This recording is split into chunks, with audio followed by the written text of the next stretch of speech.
Hola, muy buenas noches. Soy José Ramón Cosío. Tengo el gusto de recibirlos en este seminario en línea, Juicio de Amparo y Pandemia, que con IntelliJuris estamos llevando a cabo.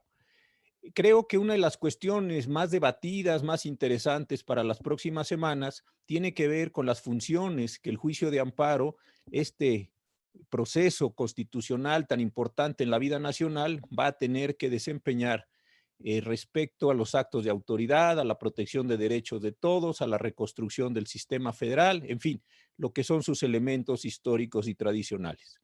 Con la visión o con la vigencia de la Constitución de 1917, el juicio de amparo ha tenido momentos destacadísimos. Mediante él se resolvió la parte final del proceso revolucionario, la guerra cristera, la dotación de bienes agrarios, la suspensión de garantías en el año 42, los procesos de combate a la guerrilla, la guerra sucia, en fin, momentos extraordinariamente importantes. Sin embargo, a partir de la reforma constitucional de junio del 2011 y la expedición de la ley de amparo del 2013, no se había vivido, no habíamos tenido con el nuevo proceso de amparo ninguna condición extraordinaria, ninguna condición como la que estamos viviendo. Es la primera vez que el nuevo diseño constitucional y legal va a entrar, por decirlo de esta forma, en un funcionamiento extraordinario como el que estamos viviendo. Para debatir, para cuestionar, para enterarnos de estos temas, he invitado a dos muy queridos amigos, además dos profesionales del derecho muy competentes, Antonio Aramburu, profesor ya desde hace muchos años en la Escuela Libre de Derecho, miembro del Consejo de la Fundación Barra Mexicana, una persona que ha sido premiado en distintas ocasiones por su labor en materia de apoyo a las personas que menos tienen en el litigio constitucional.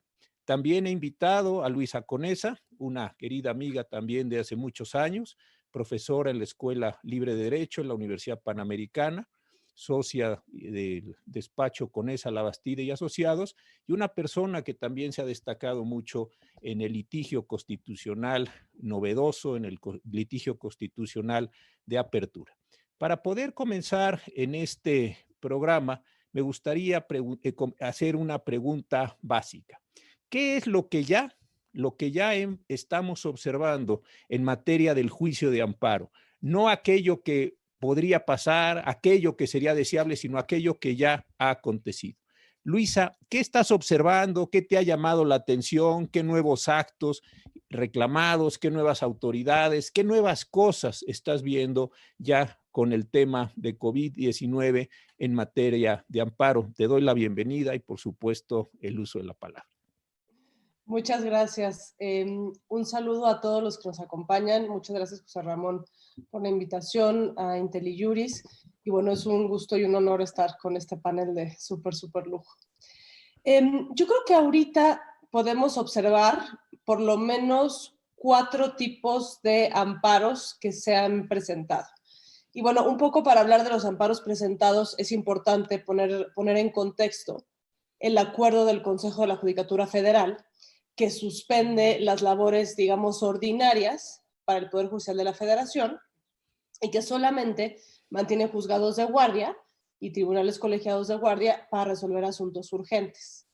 El concepto de urgencia, creo que podré volver un poco después a este tema, pero bueno, básicamente es ataques contra la vida y contra la libertad. Es un concepto pues añejo de la Constitución de 17 que, digamos, se inserta en este contexto contemporáneo de lo que sucede con el COVID, ¿no? Entonces, en virtud de este acuerdo, se suspenden todas labores y solamente se dejan vivos en juzgados de turno, de emergencia, para atender asuntos nuevos relacionados con la emergencia.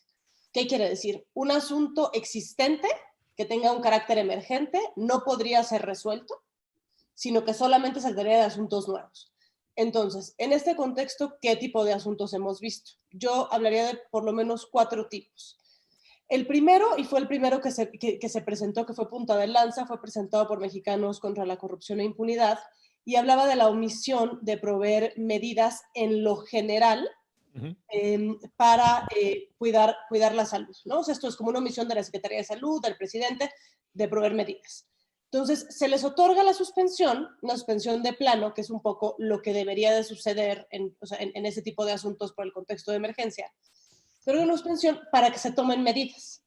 Pero lo que sucede en los hechos, y es un tema que creo que es lo que es interesante y diría yo pues un poco deficiente del funcionamiento del acuerdo del Consejo, es que hay un juez de turno que otorga la medida, pero después ese juez ya no le da seguimiento a su ejecución. Entonces, en este caso se otorga una suspensión de plano, pero no se ha ejecutado y no tiene el quejoso manera de accionar su ejecución. Entonces, digamos, esta sería la primera que fue más genérica.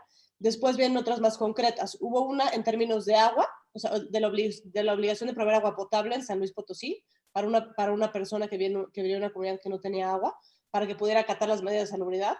Esa al parecer se ejecutó, aunque tampoco tengo certezas, un poco por lo que vi en medios. Y luego hay otros dos, unos un poco más concretos de material hospitalario. Exacto. Presentados por profesionales de la salud. Y luego otros dos. Uno en cuanto a la omisión en Baja California de proveer medidas para asegurar el empleo. Y otro que fue en San Luis Potosí en cuanto a la omisión de proveer medidas fiscales en términos del artículo 39 para generar apoyo a los empresarios en este contexto de contingencia. Esta última fue revocada ya por el tribunal colegiado. Entonces, creo que nada más un poco en sentido introductorio, pues hemos visto diversos tipos de acciones. Unas tal vez podrán ser o sea, dentro del contexto de lo que sí puede hacer un juez de amparo. Otras creo que podríamos debatir un poco si está dentro de su ámbito de aplicación o no. Pero en términos generales hablaría de 4 tipos de medidas. Sí, yo creo que lo que estás tú diciendo es muy interesante porque me parece que quienes estamos aquí en la materia hemos visto estas acciones y son interesantes, son acciones, digámoslo, novedosas, muy ingeniosas en muchos casos, buscando que el juicio de amparo, que es el medio por excelencia de protección de los derechos humanos en nuestro país, haga cosas o mediante él se hagan cosas distintas a lo que hasta hoy tradicionalmente habíamos visto. Este me parece que ha sido uno de los descubrimientos interesantes. Tú, Toño, en tu experiencia, lo que está haciendo tan interesantemente la Fundación Barra Mexicana, tú mismo como abogado pro bono, ¿qué has visto? ¿Qué elementos adicionarías a lo que Luisa nos acaba de comentar en este proceso de renovación? Tengo la impresión de que una vez que salgamos de esta situación, nos encontraremos con que es posible, no digo que vaya a ser, pero es posible que las muchas acciones que se están presentando le hayan dado una transformación al propio juicio de amparo en cuanto a la definición de actos, de autoridades, el propio elemento de la suspensión frente a omisiones, es decir, cosas que pues tradicionalmente no habíamos visto. ¿Cuál es tu experiencia en esto, Toño? Gracias, José Ramón. Bueno, agradezco también la invitación y tu introducción muy amable. Saludo al auditorio y yo lo que diría, y empezaría con esto, José Ramón, es que el tiempo que estamos viviendo es la hora de la verdad. Así lo veo yo y les voy a explicar por qué. Desde finales de los 90 entramos en un proceso de consolidación de este Estado democrático constitucional de derecho. Y una de las cosas que desde esos años se dijo muy visiblemente es que en este proceso democrático la Suprema Corte de Justicia jugaba y juega un papel muy importante. Es decir, casi se concluyó en el sentido de que el futuro de nuestra democracia constitucional se jugaba su futuro en las manos de la Suprema Corte de Justicia. Entonces, bajo esa panorámica, y ya han pasado más de 20 años de que eso ya permeó en todos los ámbitos como una verdad y como un objetivo a alcanzar, en estos momentos estamos viviendo precisamente una coyuntura en donde la hora de la verdad se presenta para ver qué tanto todos esos principios, todos esos postulados pueden en un momento dado, y no estoy diciendo que siempre y en todo momento, pero cuando se requiera, poner un freno al poder. Entonces, en este momento, no esa manera de crítica, no esa manera de hacer de juzgar, pero lo que estamos viendo es que tenemos un Ejecutivo Federal que para determinadas cosas, pues, le estorban las normas jurídicas. Entonces, a pesar de que cuando tomó la protesta, juró cumplir la Constitución, ha habido casos, que no es porque yo lo diga, en donde los colegios de abogados hemos advertido que el marco constitucional y legal queda un poco al margen. Entonces, esa es la coyuntura que yo veo ahora. Ahora, ya lo vamos a ver a lo largo de esta charla, no todo se puede resolver a través del amparo, pero lo que sí quiero dejar muy claro es que el Ejecutivo Federal tiene una alta responsabilidad de conducción del país y como tal, pues toma muchas decisiones. Yo en lo personal no cuestionaría las bondades o los perjuicios que puedan traer sus decisiones, pero lo que sí me puedo fijar es que siga las formas y procedimientos de tipo constitucional y legal.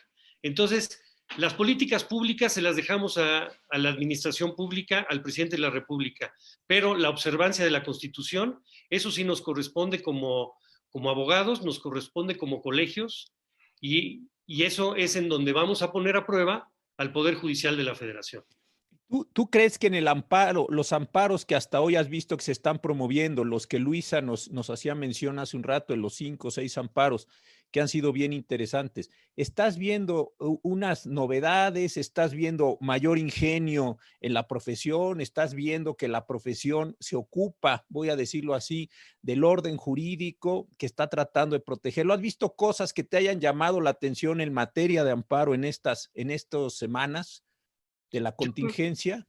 Mira, es muy visible cómo se están haciendo realidades, pues los 5 puntos fundamentales que se plantearon en la nueva ley de amparo, y uno de ellos es el interés legítimo.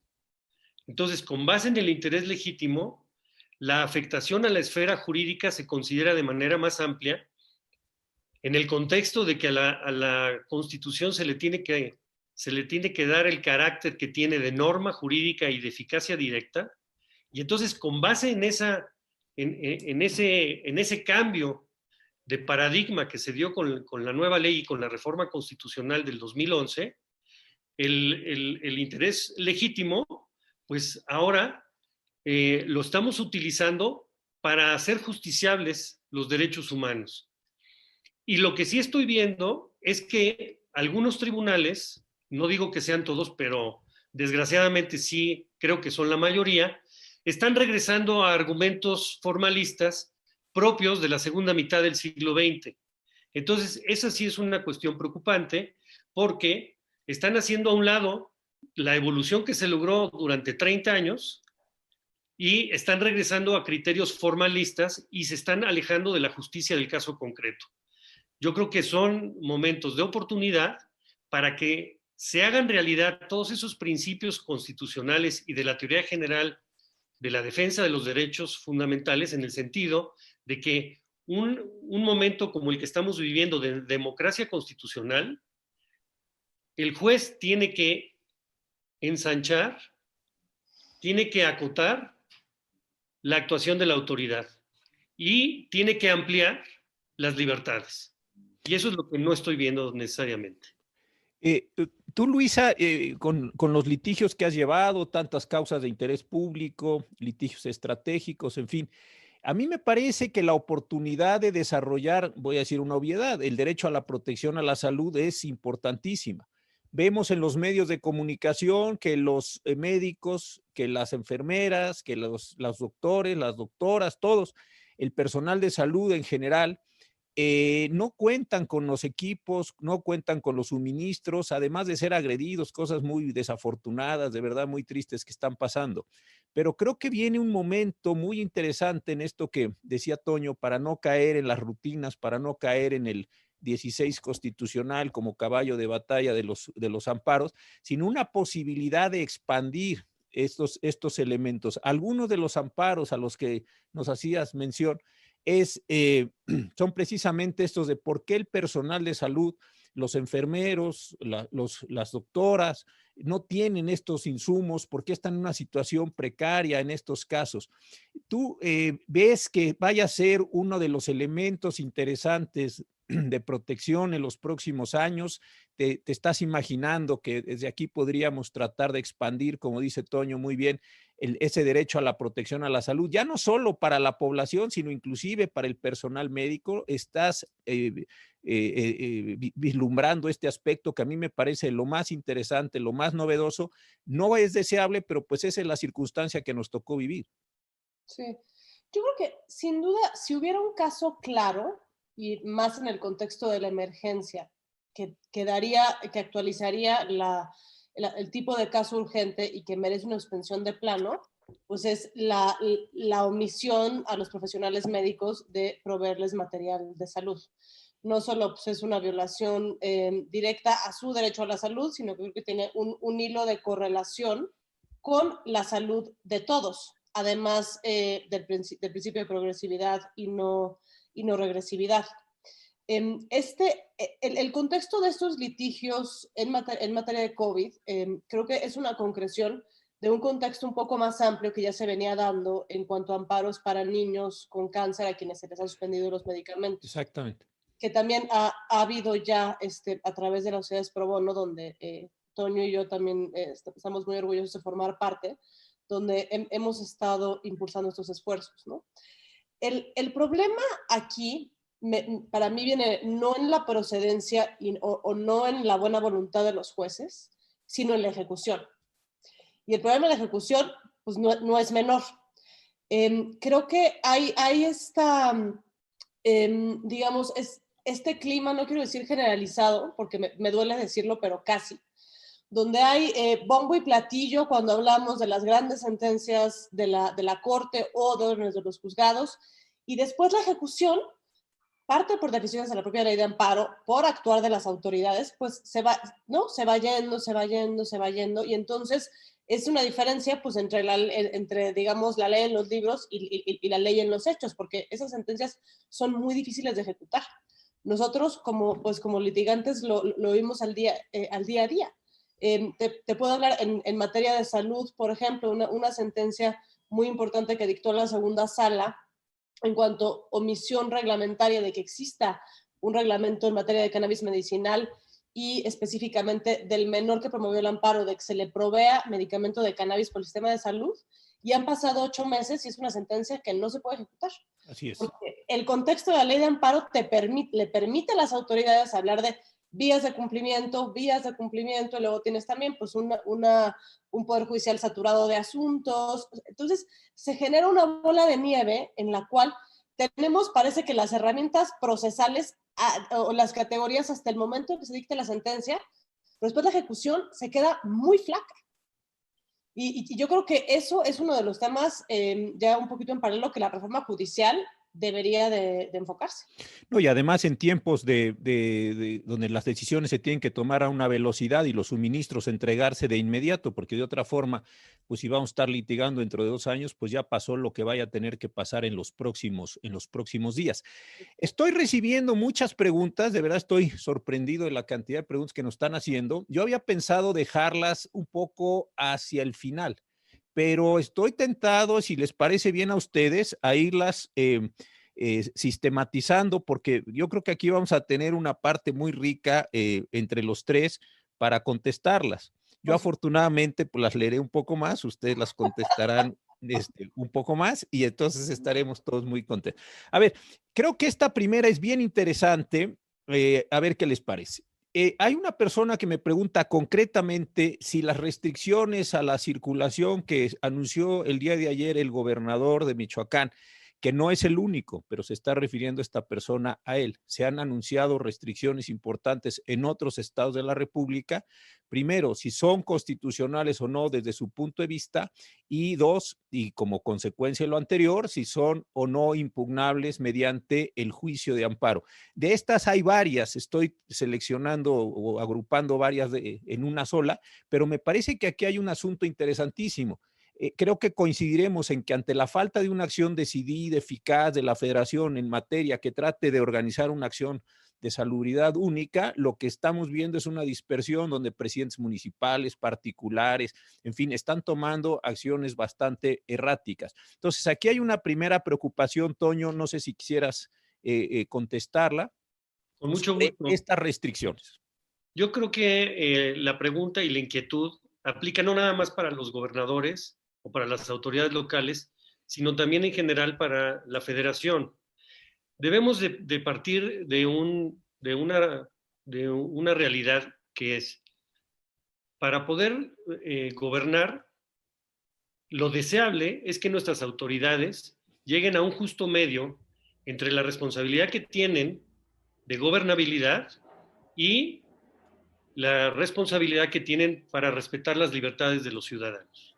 Entonces, en la medida que la autoridad vaya buscando ese justo medio, eso sería lo más deseable. ¿Para qué? Para que en el momento que ejercen sus facultades, lo hagan demostrando cabalmente que lo están haciendo racionalmente, que lo están haciendo por una necesidad imperante, buscando un valor constitucional válido y que va a ser en la medida estrictamente necesaria para no afectar en demasía a los ciudadanos.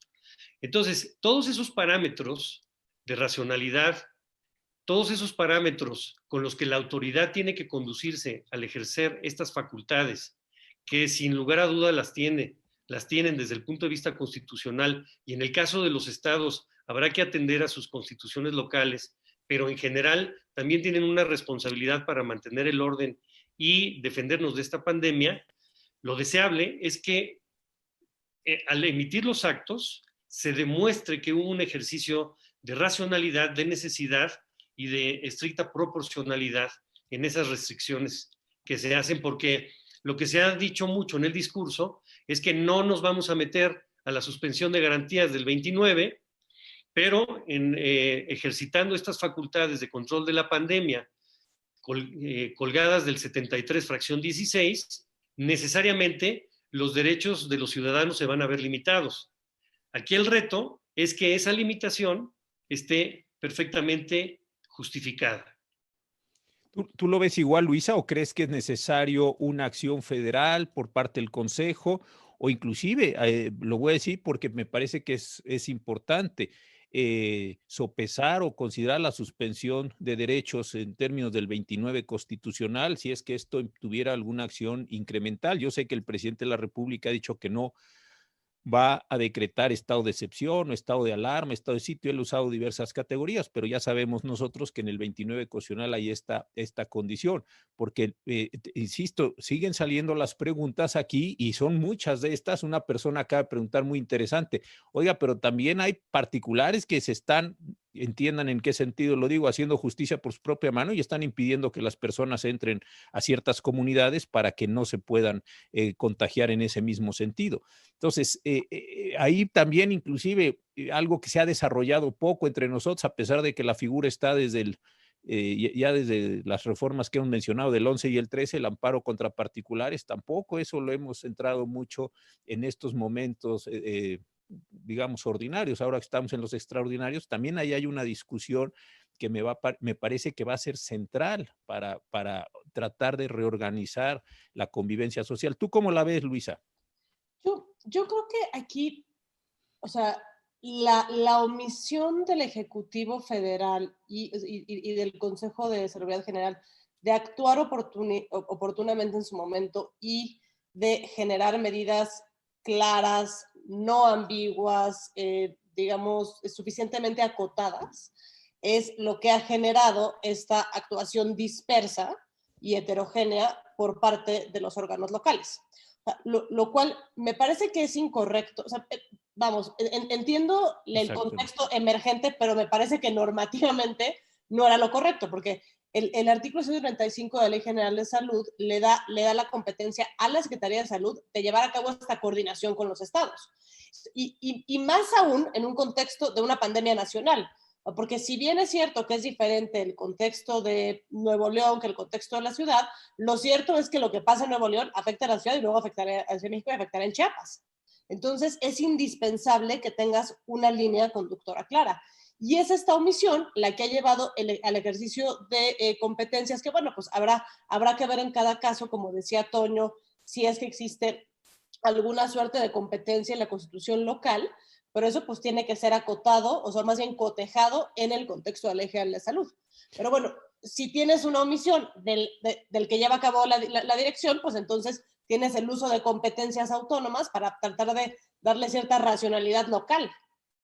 Sí, completamente. Mira, el 23 de marzo el Consejo de Salubridad General reconoció a COVID-19 como una enfermedad de atención prioritaria y el día 27 de ese mismo mes de marzo el presidente declaró una acción extraordinaria. Ahí no sé, Toño, tú, ¿cómo viste esa acción extraordinaria, esas medidas? Desde luego salieron en la edición vespertina, el diario oficial de la Federación de ese día, pero me parece que ahí hay un encuadre complicado entre lo que debe ser el presidente, debe hacer el Consejo de Salubridad, debe hacer la Secretaría de Salud, y para tomar como un ritmo y entonces lograr esto que Luisa dice, como una acción más generalizada respecto de toda la República y no en pedazos, como lo estamos desafortunadamente viendo, ¿no? Correcto. Mira, ese decreto del 27 de marzo lo podemos tomar como un vivo ejemplo de cómo, en ese caso, el Ejecutivo Federal se extralimitó. ¿Por qué? Porque el mismo decreto hace referencia en los considerandos a que el Ejecutivo Federal, de acuerdo a la Ley General de Salud, puede determinar las zonas del país en donde se vayan a aplicar las medidas extraordinarias previamente decretadas por la Secretaría de Salud.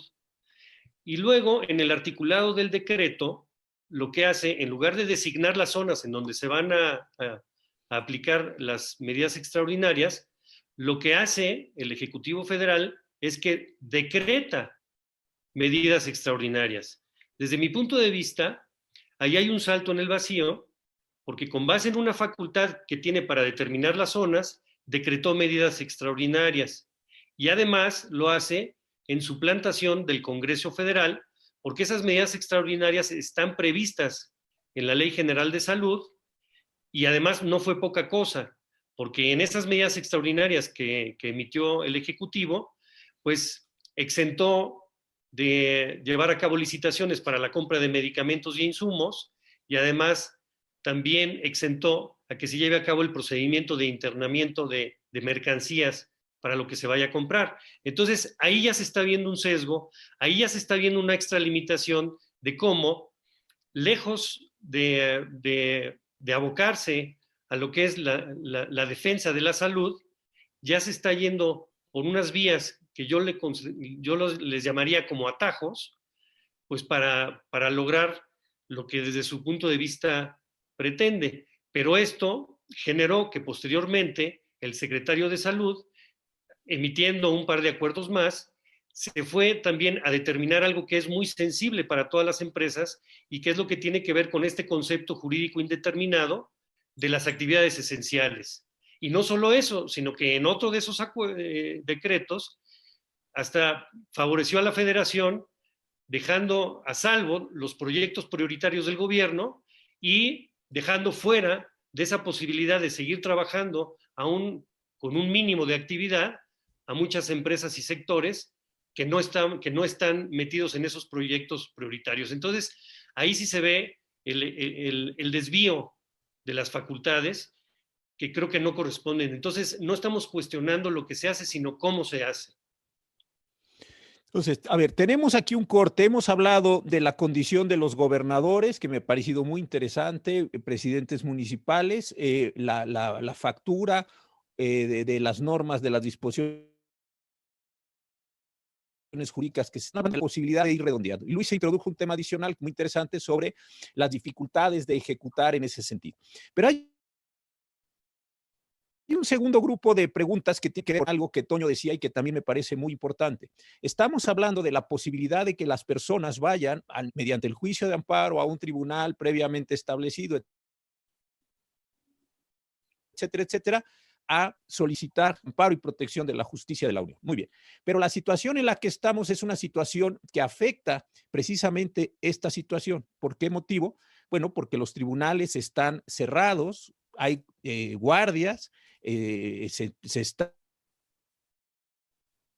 está modelando, entiendo yo, por parte de la judicatura, la situación en la que estamos viviendo, pero esta situación de emergencia, esta situación de los jueces, unas decisiones que vi muy comentadas, en algunos casos criticadas, de un juez de la Ciudad de México que consideraba que no había una condición de urgencia y por ende no se tenían que admitir las demandas. Es decir, me parece que estamos en una situación no irregular, porque no creo que sea eso, sino en una situación de cambio, en una situación de ajuste. Entonces, si estamos hablando de que el amparo es el medio extraordinario de defensa de los derechos, etcétera, etcétera,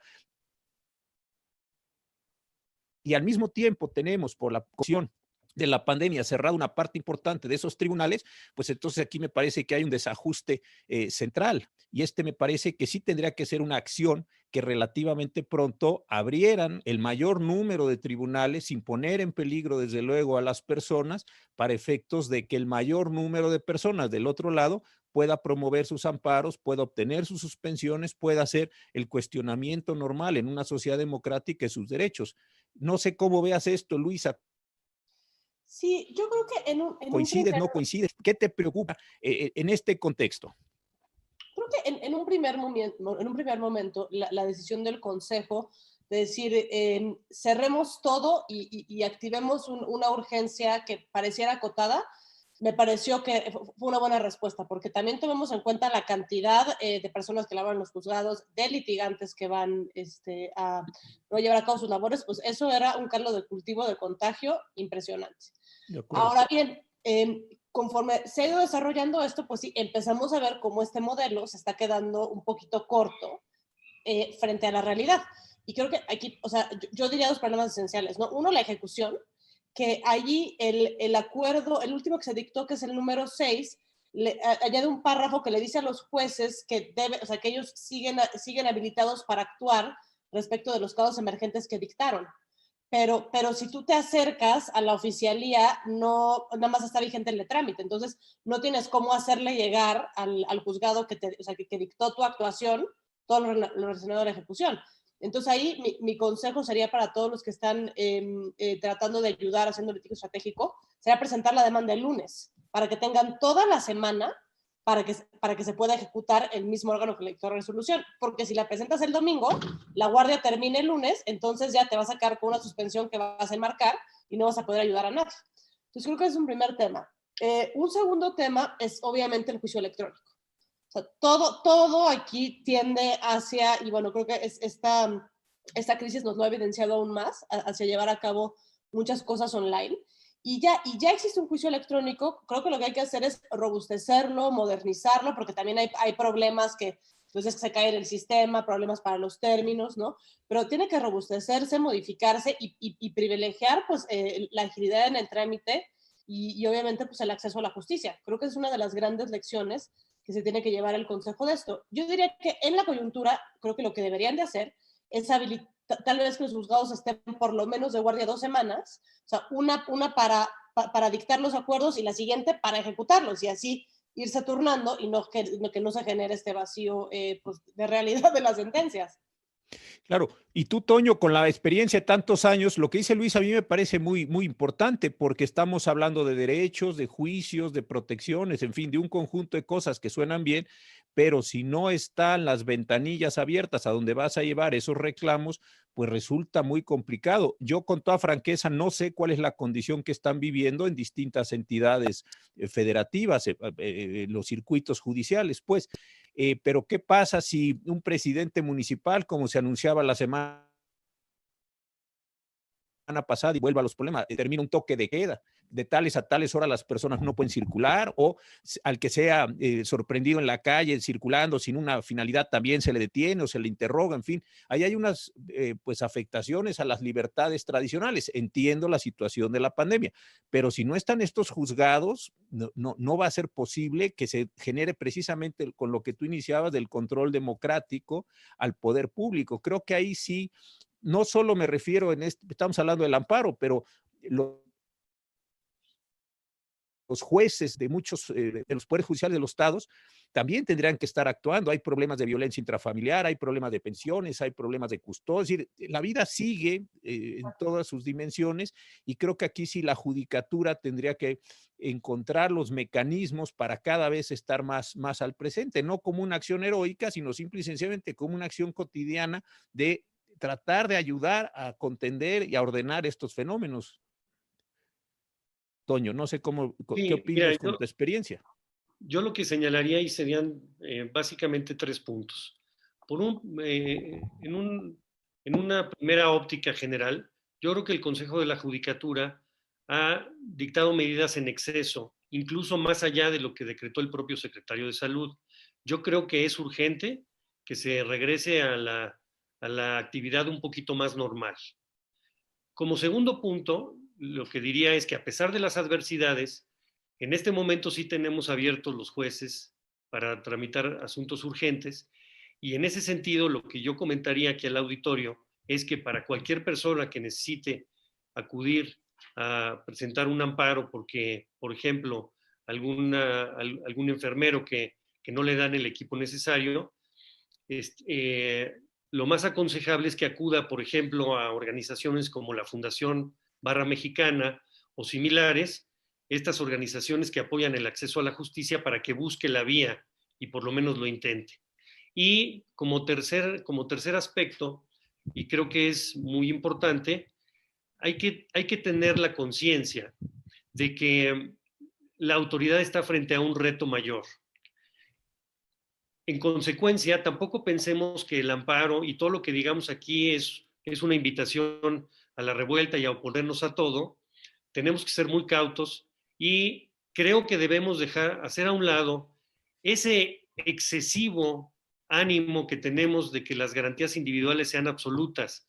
No son absolutas. Recordemos que los derechos humanos son y en muchas ocasiones transitan en distintas direcciones, y lo que procede es hacer un ejercicio de ponderación para ver en el caso concreto cuál de los dos derechos tiene mayor peso.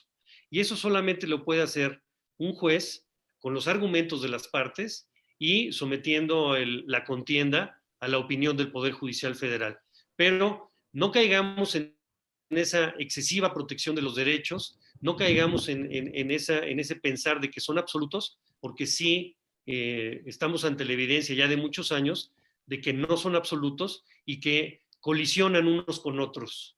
Y esa es una labor complicada para determinar cuál tiene mayor peso. Yo estoy completamente de acuerdo contigo. Creo que una parte muy importante de la satisfacción de derechos es por vía de la administración pública. Son hospitales, medicamentos, insumos, etcétera. Y en una condición, ojalá fuera así, residual, es cuando el Poder Judicial debe intervenir para hacer los ajustes. En eso estoy completamente de acuerdo. El problema que veo es que si la administración en este momento no está pudiendo lograr, por diversos motivos, no, la magnitud de la crisis es enorme, estas soluciones, entonces sí se antoja que muchas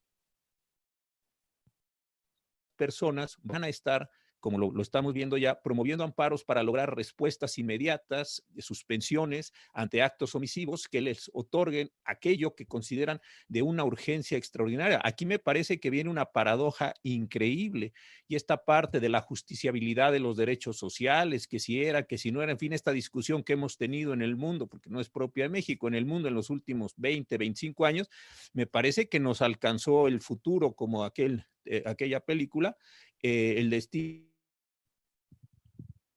no nos alcanzó, y que vas a tener que ir construyendo con nuevas herramientas y nuevas condiciones, ¿no? En ese sentido, sí creo que también para el Poder Judicial, para los jueces y magistrados, va a ser de un enorme talento el ver cómo resuelven, cómo van hacia adelante, cómo logran satisfacciones de derechos, porque de otra forma, pues la crisis ya sabemos que está en la administración por razón de insumos y de la magnitud del problema, y por el otro lado se da esto. Pero en ese sentido, Luisa, ¿qué estás viendo? Yo lo que quiero es que las personas vean o participen de la experiencia de ustedes. ¿Qué estás viendo como problemas en el futuro? Vamos a pasar a esta pequeña sección tratando de combinar algunas de las muchísimas preguntas que llevamos. Es increíble, esto parece como un teleprompter que vas y pasa y pasa y pasa, no las alcanzo a leer todas, pero en fin, estoy aprendiendo también esto. Pero ¿qué ves en el futuro? ¿Qué cosas ¿Qué retos le ves al amparo? ¿Qué retos le ves al Poder Judicial en los próximos meses con la pandemia? A ver, yo creo que aquí hay por lo menos dos cosas que son muy, muy importantes y que pues tienen sus distintas derivaciones, ¿no? Uno es el mecanismo de asignación de recursos para atender la epidemia. Y esto particularmente en el caso de los estados tiene mucho que ver con la ley de coordinación fiscal, tiene mucho que ver con cómo se ejecuta y creo que ya han alzado diversos gobernadores la voz en este sentido. ¿Cómo es que puedo yo ejecutar competencias si en el esquema de coordinación no se me dan los recursos para ejecutar competencias? Si la fórmula de salud es estática y no prevé, digamos, un gasto extraordinario como que se tiene que erogar ahorita, ¿cómo es que el Estado, la entidad federativa va a poder ejercer sus competencias pues para poder ayudar? Y entonces, en estricta relación con ello, quiero hablar un poco de la guía esta de bioética que se presentó. Esta guía pareciera que primero era una apuesta seria y después del vendaval de críticas que se vino, ya dijeron, no, es solamente un proyecto, estamos viendo.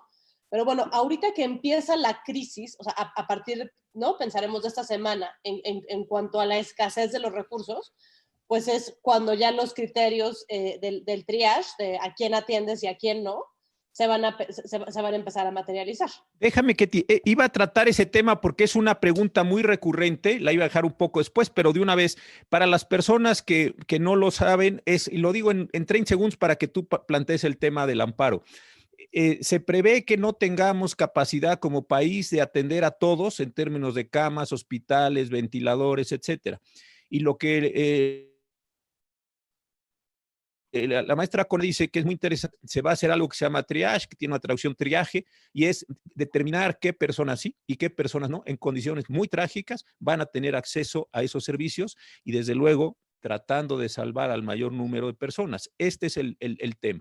Y muchas de las preguntas que se están haciendo tienen precisamente que ver con eso. ¿Es el triaje constitucional? ¿No es constitucional? ¿Viola derechos? ¿Viola dignidad de la persona?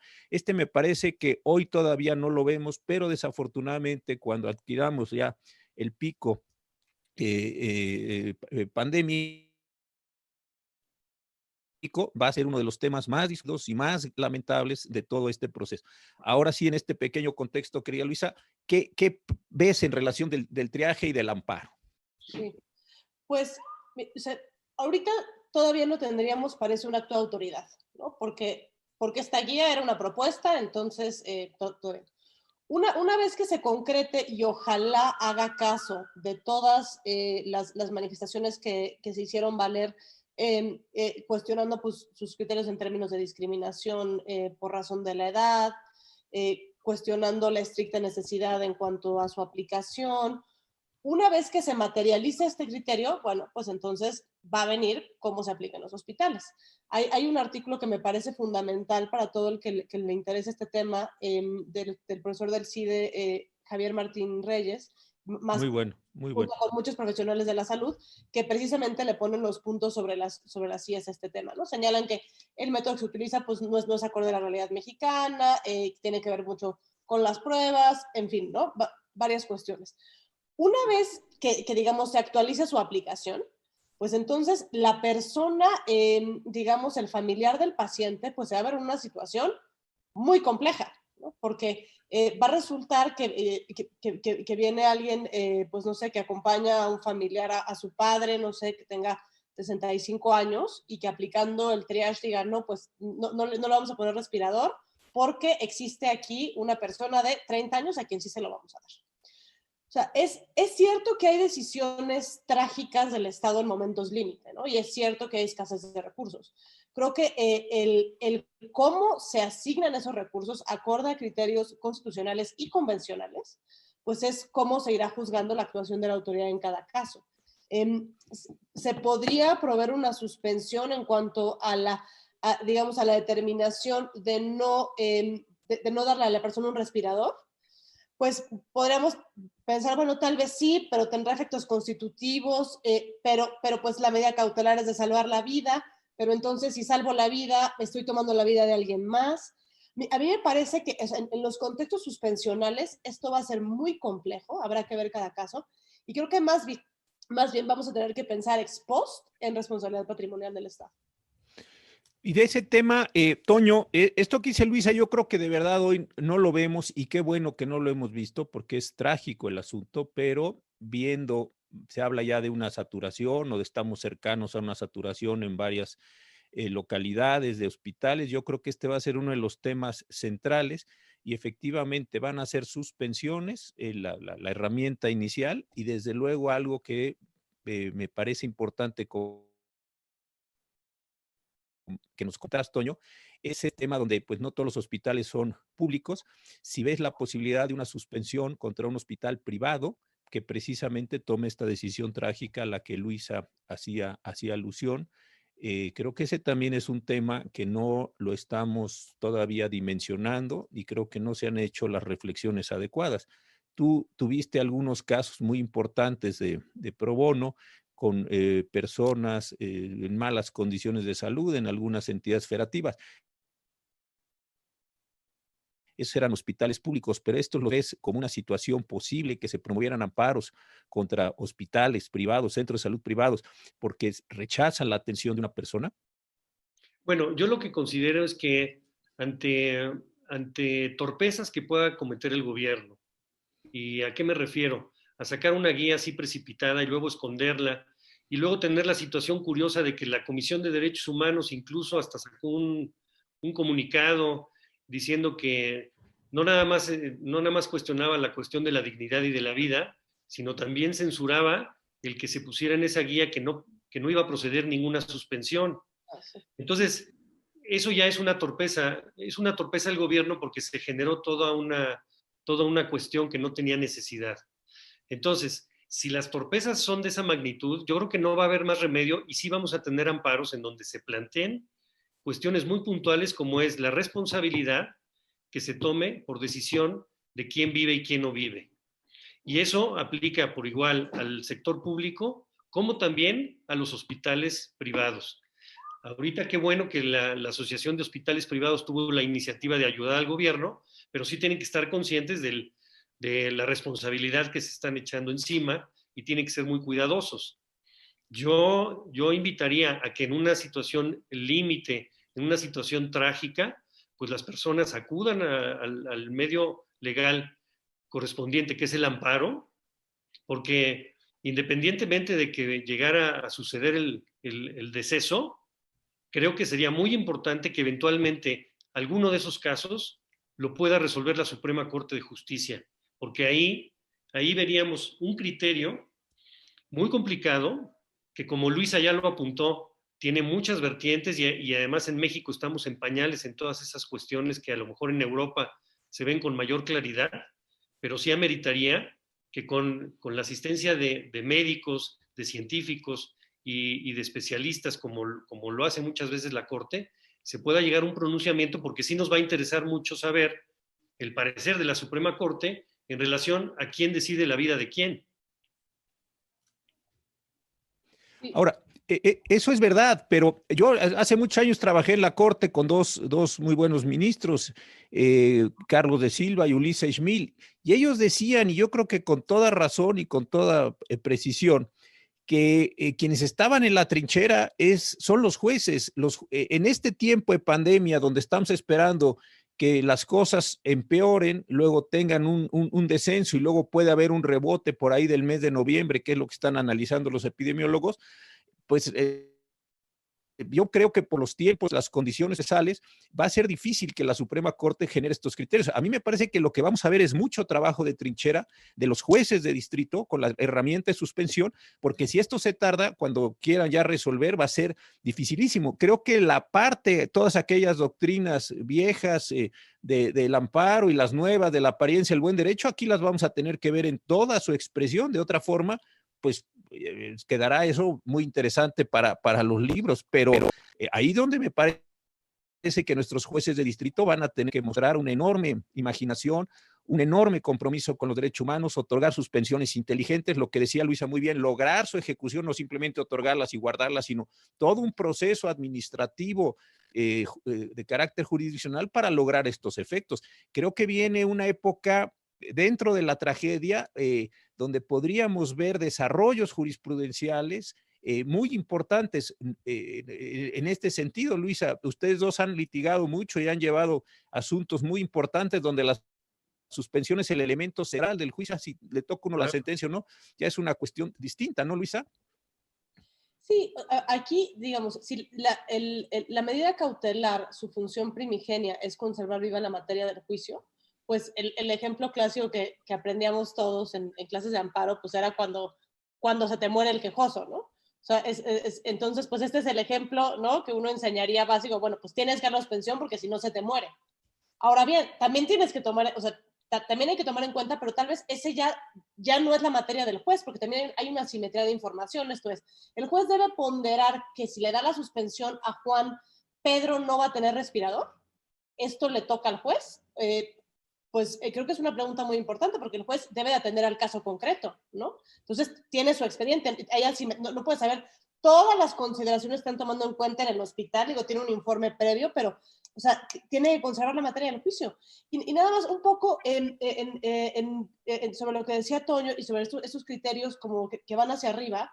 Creo que, a ver, hay presentes de tribunales constitucionales, y me quiero referir al caso de Sudáfrica, que han precisamente visto esos casos de judicialidad de derechos económicos y han resuelto a veces diciendo, bueno, pues se va a morir una persona y se tiene que morir para que vivan otras, y hay veces que dicen no, porque hay un caso de retrovirales donde la ONU da ciertos fondos para que haya retrovirales en Sudáfrica, dicen, bueno, se los vamos a dar a esta comunidad y esta no, y ahí la Corte analiza y dice, bueno, no hay razonabilidad, se lo tienen que dar a la otra. Pero también hay otro caso de diálisis donde viene una persona mayor donde quiere tener diálisis y por sus características se la niegan y la Corte dice, ni modo, es razonable con base en todos los parámetros. Claro, porque lo que tú estás haciendo es muy serio. Una cosa es que nos ocupemos de COVID-19 y los síndromes respiratorios que van a venir, pero el resto de las enfermedades se siguen produciendo. La persona que necesita hemodiálisis, que necesita radiaciones, en fin, la tragedia de cada cual se tiene que seguir atendiendo y esa es la parte que me parece de una enorme tensión. Ojalá la administración resolviera todo, pero porque bien tiene razón Toño cuando dice, el amparo no va a ser la panacea para que le den a uno una cosa y a otro otra cosa. Sería extraordinariamente complicado, pero sí puede ayudar en las situaciones, yo creo, más importantes. Hace poco vi que presentaron en Tlalnepantla una demanda y el juez pidió que fueran a ratificar todos los quejosos. Me pareció una cosa complicada si precisamente están cerrando, si no se está permitiendo la circulación, decir, a ver, los 150 quejosos vienen y acredítenme aquí con la credencial de elector, pues me pareció una cosa que se podría haber iniciado el proceso con otro tipo de condiciones, pero en fin, ahí vamos a encontrar, me parece, necesidad de una gran imaginación judicial, una gran imaginación de los litigantes en ese sentido. No les voy a seguir leyendo las preguntas porque de verdad son increíbles. Yo estoy encantado de ver la cantidad de cosas, soluciones. Hay un diálogo muy interesante entre los propios, no sé cómo llamarles aquí, chateros o como se les dijera en los tiempos modernos. A los chateros, pues está padrísimo aquí el debate, pero se nos va terminando el tiempo. Entonces, la tercera cuestión, ya dijimos qué ha pasado, qué es posible que pase.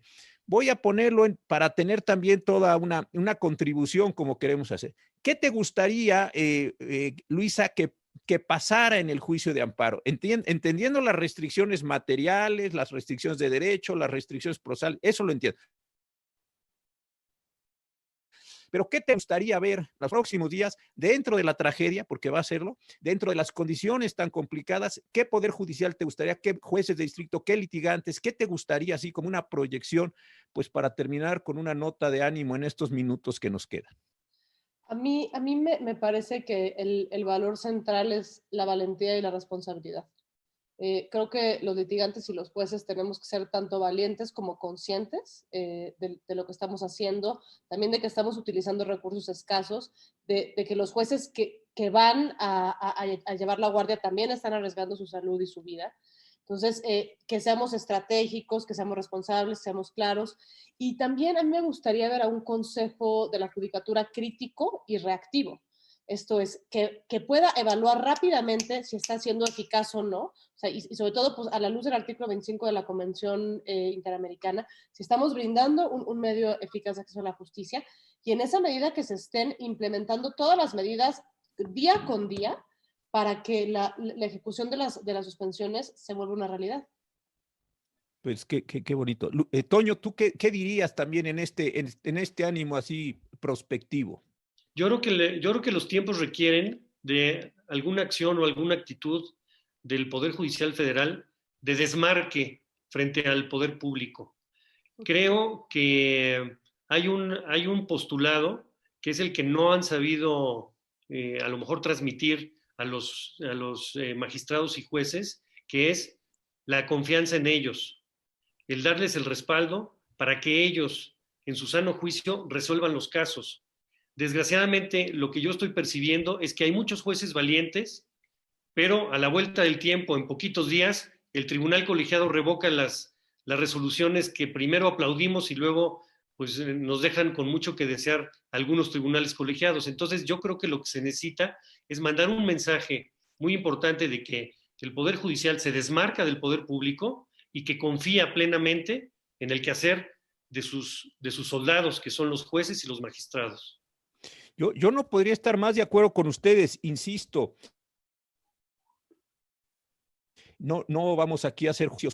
Lo que viene es un tema básicamente de jueces y en los recursos de los magistrados. Cuando llegue esto a la Corte, pues será demasiado tarde porque estamos esperando el pico en el mejor escenario para comienzos de mayo, en un escenario probable para el fin de semana entrante. Y ahí sí es un trabajo de suspensiones, es un trabajo de filigrana, es de imaginación, de tomarse los derechos humanos en serio, de ver la apariencia de buen derecho, de utilizarles la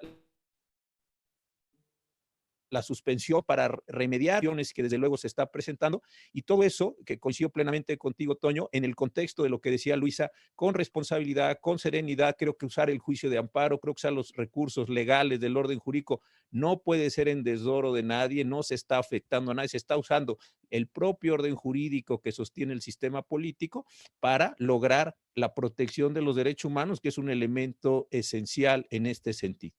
Pues se nos ha acabado el tiempo, yo de verdad, ya se los he dicho muchas veces, de muchas formas, el afecto, la gratitud que les tengo a los dos, el reconocimiento profesional. Agradezco muchísimo esta posibilidad de IntelliJuris. A todas las personas que siguen escribiendo, yo estoy de verdad encantado. Ahorita me voy a quedar para tomar nota de varias de las preguntas, son muy inteligentes. Desafortunadamente no pudimos contestarlas todas, pero muchísimas gracias por la oportunidad. Cuídense mucho. Y nos seguimos viendo por estos medios. Gracias, Luisa, gracias, Toño. Muchísimas gracias. A ustedes muy bien. Gracias. Hasta Muchas pronto. gracias, José Ramón.